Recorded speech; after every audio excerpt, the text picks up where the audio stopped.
gobolka Banaadir ahna duqa magaalada Muqdisho wuxuu si rasmi ah xilka ula wareegay 30 Agoosto kadib munaasabad xil wareejina oo ka dhacday xarunta aqalka dawladda hoose ee Xamar.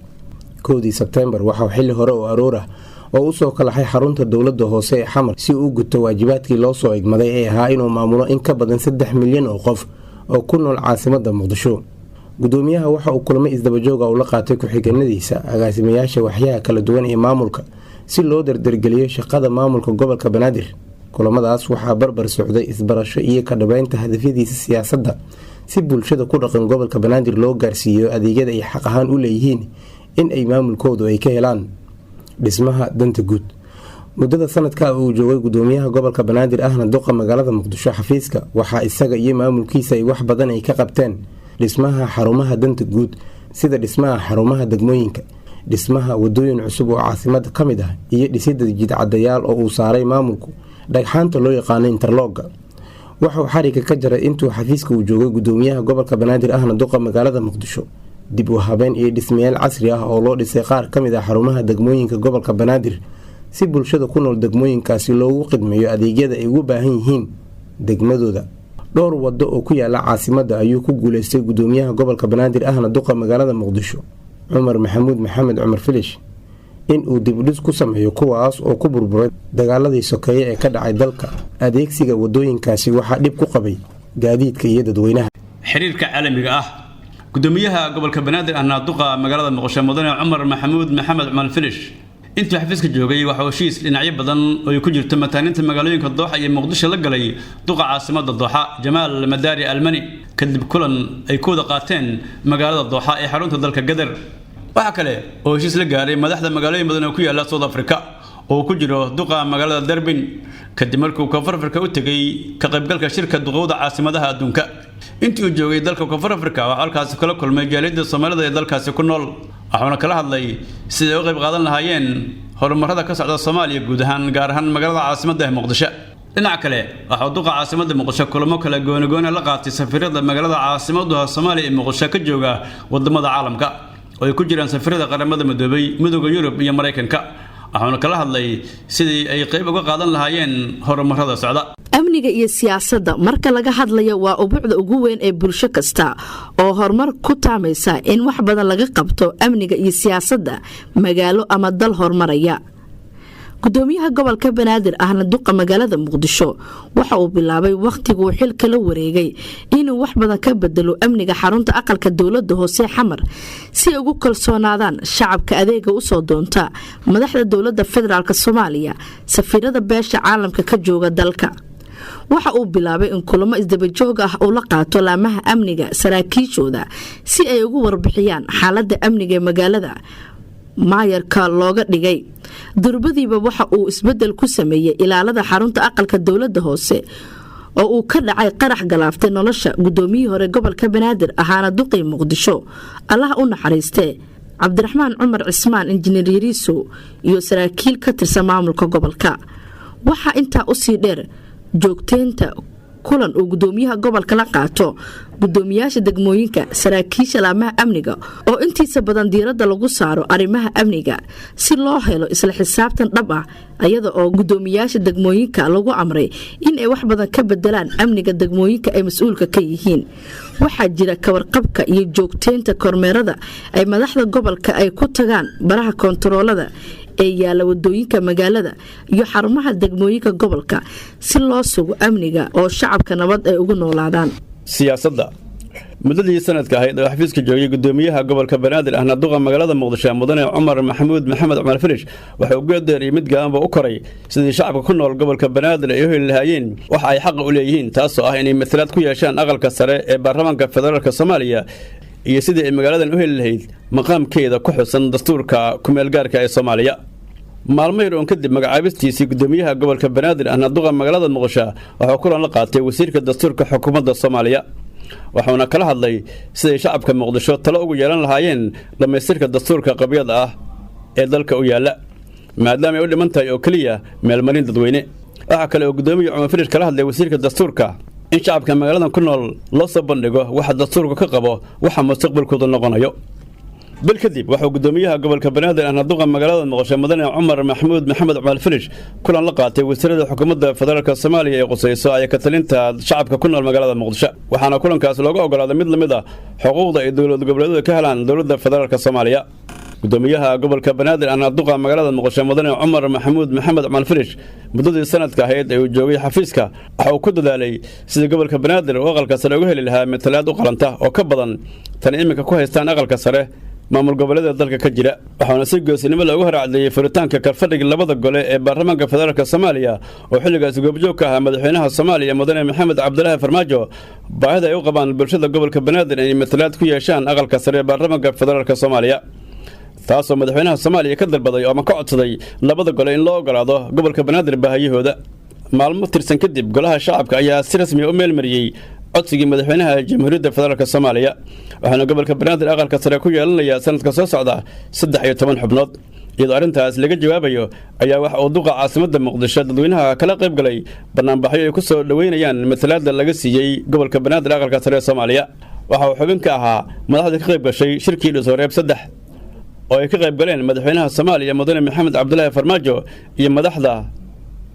dawladda xubnaha ka ah dawladda federaalka Soomaaliya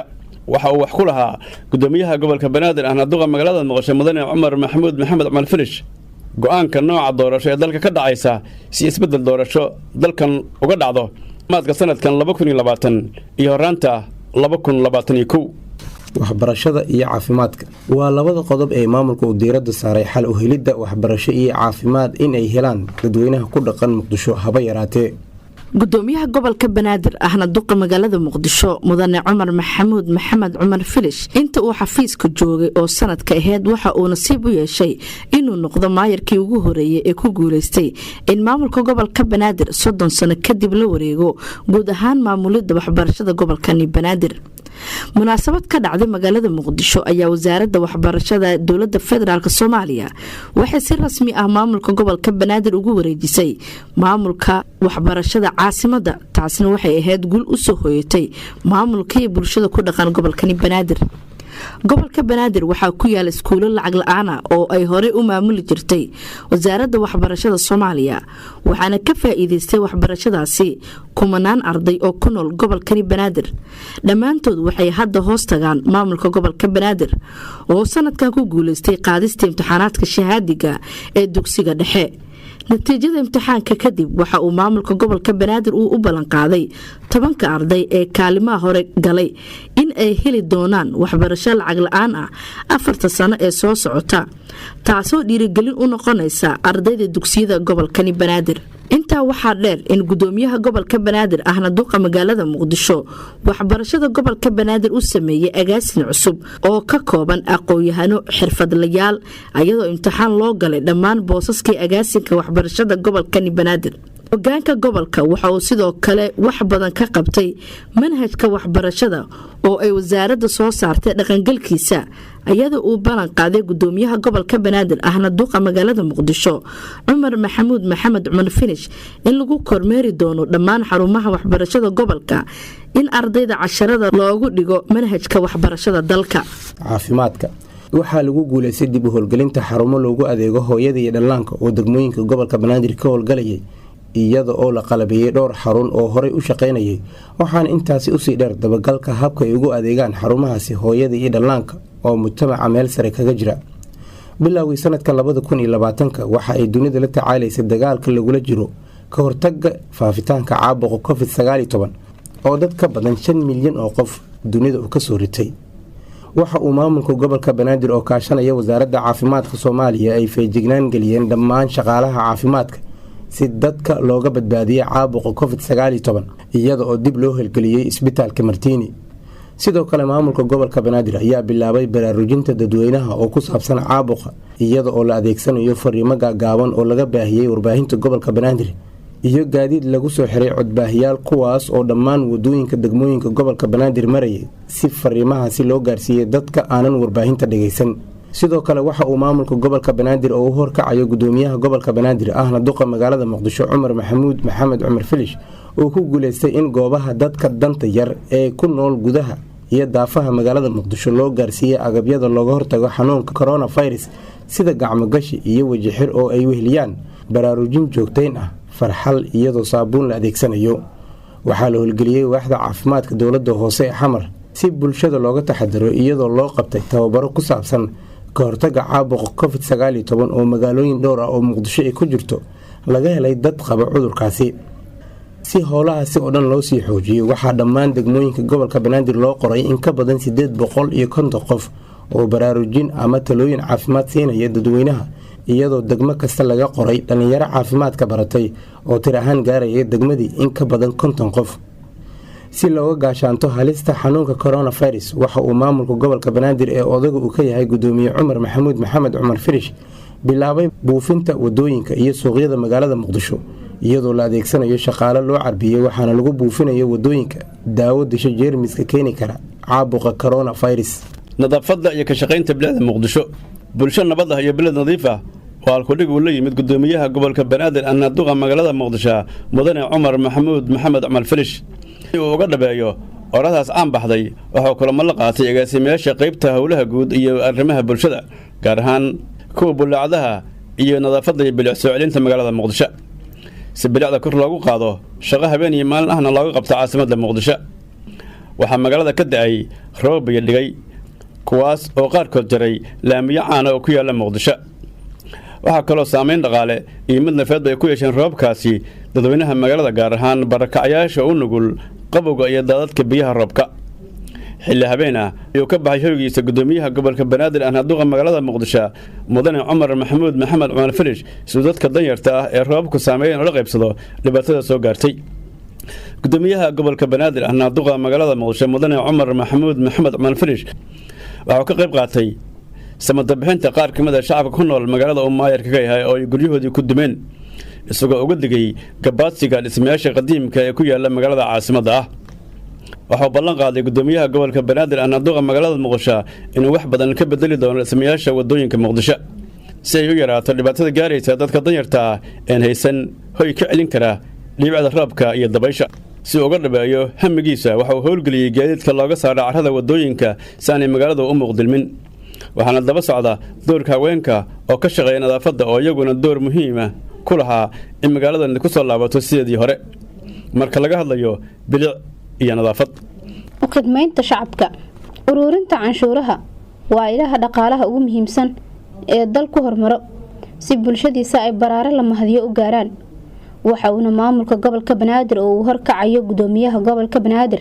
ahna duqa magaalada Muqdisho Cumar Maxamuud Maxamed Cumar Firish horumar la taaban karo ka gaaray qaabka canshuuraha looga qaado dadka Muqdisho. waxa uu daafuray gudoomiyaha gobolka banaadir ahna duqa magaalada Muqdisho wacyigelin ku saabsan faa'iidada ay leedahay bixinta canshuuraha iyo guulaha horumarineed ee ka dhasha iyada oo dadkana loo geeyay xarumaha degmooyinka xafiiska qaadista canshuuraha iyada oo hab elektroonig ah loo qaadayo iyo gaadiid lagu xiray codbaahiyaal ka baxa fariimo ku saabsan canshuuraha. waxaa barbar socday kulamo uu maamulka gobolka banaadir la qaatay odayaasha dhaqanka ganacsatada culimada iyo qaybaha kala duwan ee bulshada si hanaanka maaliyadda kor loogu qaado bulshadana dib loogu celiyo bedelka canshuurta ay bixiyeen. waxa uuna maamulka si joogto ah dabagal iyo kormeer ugu sameeyaa waaxyaha ku shaqada leh qaadista canshuuraha si ay u dhicin musuqmaasuq iyo wax isdabamarin. dhalinyarada duqa caasimadda Muqdisho waxa uu dhismo casri ah u sameeyay dhalinyarada gobolka banaadir maadaama ay Soomaalida ka yihiin ka badan 70%. waxa xariga ka jaray maktabadda dhalinyarada gobolka banaadir oo loogu magac daray duqii hore caasimadda Muqdisho Allah u naxariistay injineer Yariisow. waxa kale oo uu dhiirigeliyay duqa caasimadda Muqdisho horumarinta dhalinyarada gobolka banaadir oo qayb libaax ka qaatay barnaamijka Isxilqaan oo lagu dhisay tiyaatarka qaranka maktabadda iyo madxafka ay u heliyaan qurxinta caasimadda Muqdisho. isboortiga wuxuu ahmiyad gaar ah siiyay gudoomiyaha gobolka banaadir ahna duqa magaalada Muqdisho mudane Cumar Maxamuud Maxamed Cumar Firish ciyaaraha nooc walba oo jira oo laga ciyaaro Soomaaliya. waxa uu ka qayb galay kulamo lagu horumarinayo isboortiga kuwaas oo lagu qabtay garoomo caalami ah iyo kuwa ku yaala xarumaha degmooyinka gobolka banaadir oo tartamo lagu qabtay. sanadkii uu xilka hayay gudoomiyaha gobolka banaadir ahna duqa magaalada Muqdisho Cumar Maxamuud Maxamed Cumar Firish waxa uu xariga kala jaray madaxweynaha Soomaaliya mudane Maxamed Cabdullaahi Maxamed Farmaajo dhisme casriyeyn ah oo loo dhisay garoonka kubadda cagta oo ku yaala tuulada ciyaaraha ee Stadium Muqdisho. hogaamiye Cumar waxa uu dhiirigelin inta awoodiisa u muujiyay kooxda dowladda hoose isaga oo la garab taagnaa heel iyo hoo waana tan sababta in burburka dalka kadib ay ku guulaystaan horyaalka dalka Soomaaliya markii ugu horeysay tan iyo dib iyo galeeladii. waana tan ku muujinaysa in gudoomiyaha gobolka Banaadir uu weli yahay shakhsi ku xoogan isboortiga. gudoomiyaha gobolka Banaadir ahna duqa magaalada Muqdisho mudane Cumar Maxamuud Maxamed Cumar Filish intii uu xafiiska joogay waxa uu xariga ka jaray macadka tababarka dowladda hoose ee Xamar kaasi oo loogu talagalay in lagu tababaro shaqaalaha maamulka guud ee gobolka Banaadir si kor loogu qaado aqoontooda. waxa kale oo muddadii halka sano ahayd juhdi uu geliyay xal u helidda barakacayaasha ku nool magaalada Muqdisho oo lagu qiyaaso 400 oo kun oo qof. waxa uu aqalka dowladda hoose ee Xamar ku daafuray daraasad ka hadlaysay xal u helidda barakacayaasha Muqdisho iyo baahiyaha jira. duqa caasimada Muqdisho waxa uu dhiirigeliyay muddadii uu xafiiska joogay haweenka Soomaaliyeed gaar ahaan kuwa ku nool gobolka Banaadir waxa ay kala hadleen dhibaatooyin heesta isaga oo taasi ka duulaya ayaa waxa uu amar ku siiyay gudoomiyaasha degmooyinka gobolka Banaadir in ay soo gudbiyaan haweenka sida mutadawacnimada ah kula shaqeeya si maamulka gobolka Banaadir uu madaxda ka yahay u daboolo baahiyahooda inta karaankiisa ah. baadi qabadka waa xarunta kaliya ee lagu talagalay in lagu xareeyo xoolaha magaalada loo keensaday inay dadka guryahooda ku xanaaneystaan. waxa uu gudoomiyaha gobolka Banaadir ahna duqa magaalada Muqdisho mudane Cumar Maxamuud Maxamed Cumar Filish sanadkii uu joogay ku guuleystay inuu dib u furo xarunta baadi qabadka xoolaha ee dowladda hoose Xamar.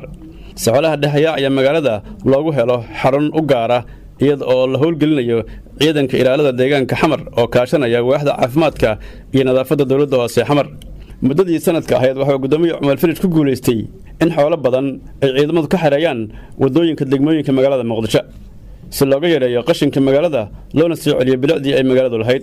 iyadoo laga taxadarayo xanaaneyntooda oo daaq iyo biyo ku filan loogu geynayo xeradooda. xarunta baadqabadka xoolaha hadda waa ay shaqaysaa.